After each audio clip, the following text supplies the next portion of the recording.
सखी। ये शब्द सुनते ही अंजलि दरवाजे से पीछे हट गई।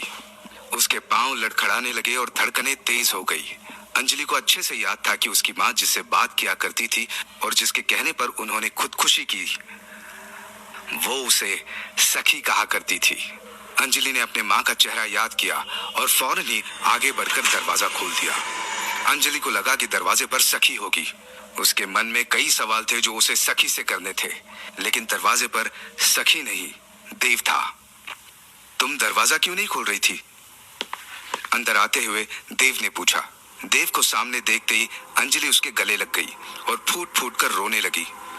अंजलि को यूं रोता देखकर देव घबरा गया। उसने अंजलि को बेड पर बैठाया और बोला, क्या हुआ अंजलि, बताओ मुझे। अंजलि ने खुद को संभाला, अपने आंसू पहुंचे और देव को सखी के बारे में सब बता दिया। वो यही है देव, सखी मेरे आसपास ही है।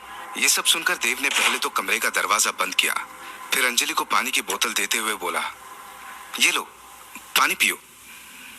तुम मेरी बात का यकीन नहीं कर रहे ना? ये मेरा वहम नहीं है। देव, सखी है, वो यही कहीं है। मुझे यकीन है तुम पर, क्योंकि मैं जानता हूं कि सखी है। अंजलि, तुम जानते हो, लेकिन तुम कैसे? अंजलि ने हैरानी से कहा। देव ने अंजलि का हाथ अपने हाथ में लिया और धीरे से बोला, सखी एक रूह है और वो तुम्हें मारना चाहती है, लेकिन मैं तुम्हें कुछ नहीं होने दूंगा। मारना चाहती है? लेकिन क्यों?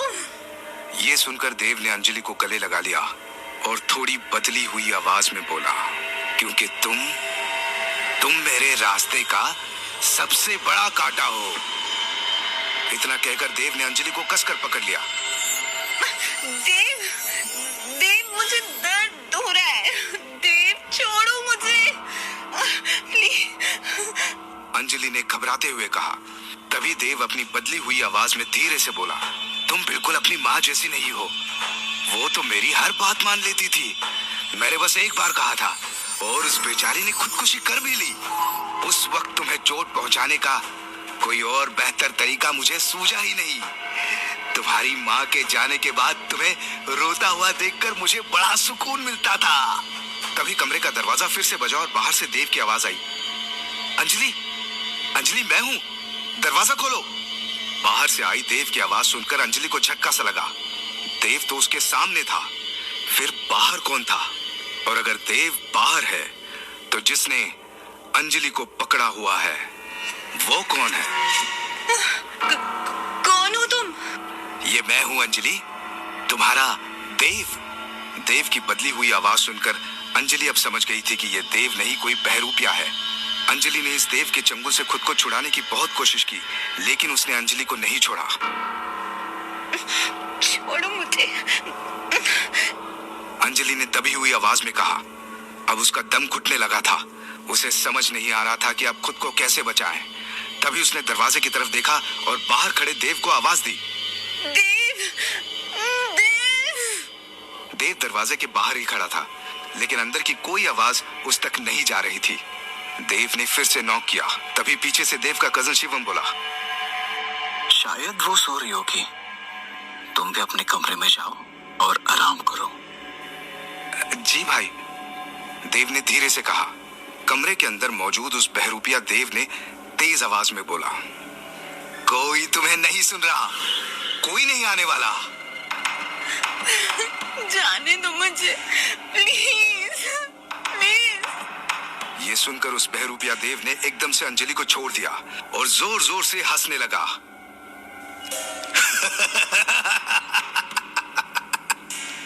फिर एकदम से चुप होकर सीरियस टोन में बोला, तुम कितनी कमजोर और कितनी बेबस हो, और मैं हूं सर्वशक्तिशाली।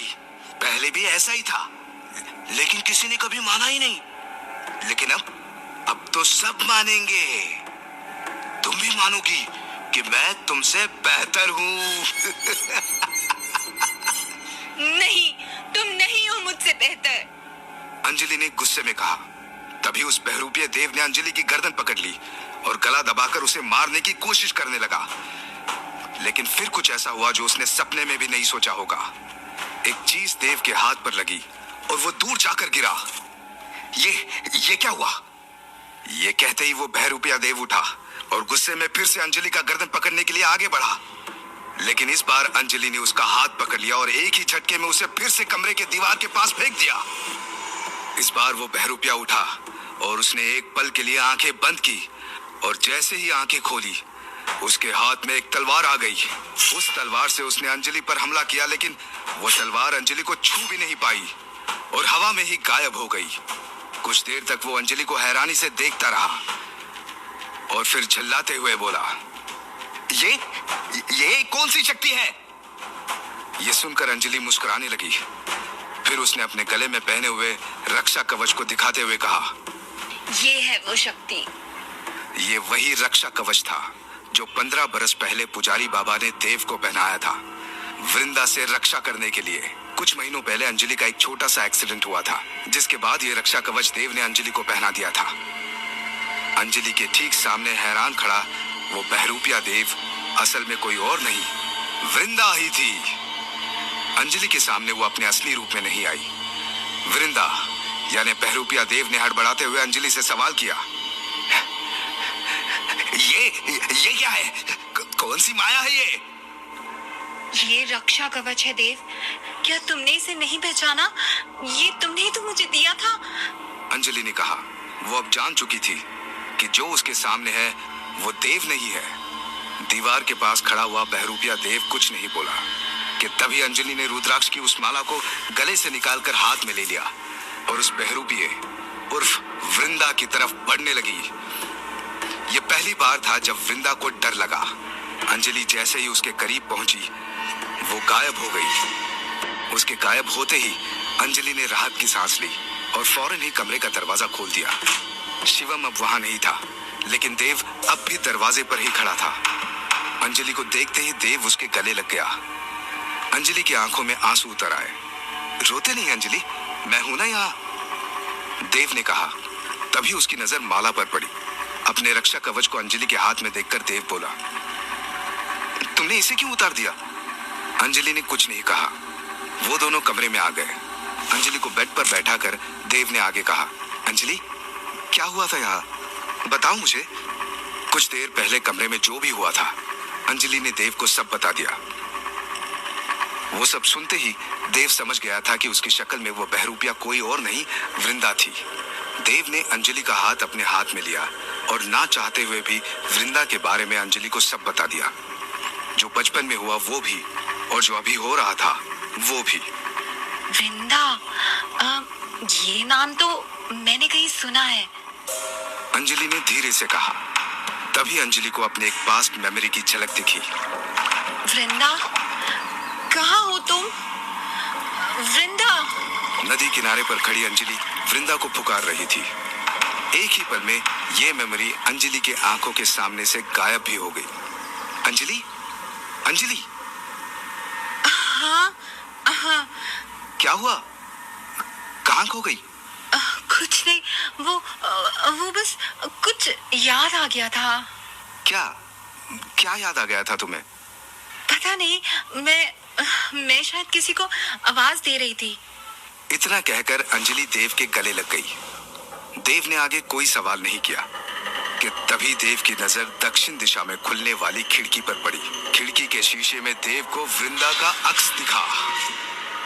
देव को देखकर वृंदा जोर जोर से हंसने लगी।